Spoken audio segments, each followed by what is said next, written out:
نہج البلاغہ، حکم و مواعظ مولا علی علیہ السلام۔ حکمت 41، عاقل و احمد۔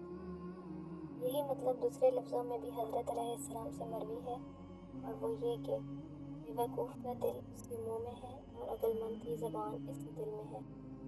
بہرحال ان دونوں جملوں کا مقصد ایک ہے۔ حکمت 42، اجر و عوض۔ اپنے ایک ساتھی سے اس کی بیماری کی حالت میں فرمایا، اللہ نے تمہارے مرض کو تمہارے گناہوں کو دور کرنے کا ذریعہ قرار دیا ہے، کیونکہ خود مرض کا کوئی ثواب نہیں ہے مگر وہ گناہوں کو مٹاتا اور انہیں اس طرح جھاڑ دیتا ہے جس طرح درخت سے پتے جھڑتے ہیں۔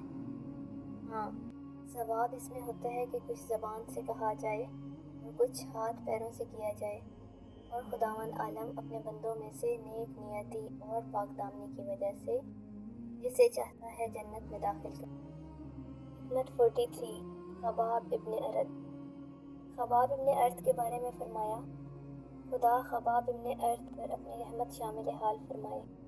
وہ اپنی رضامندی سے اسلام لائے اور بخوشی ہجرت کی اور ضرورت پر قناعت کی، اور اللہ تعالیٰ کے فیصلوں پر راضی رہے اور مجاہدانہ شان سے زندگی بسر کی۔ حکمت 44، قابل مبارکباد۔ خوش نصیب اس کے جس نے آخرت کو یاد رکھا، حساب و کتاب کے لیے عمل کیا، ضرورت پر قناعت کی اور اللہ سے راضی و خوشنود رہا۔ حکمت 45، مومن و منافق۔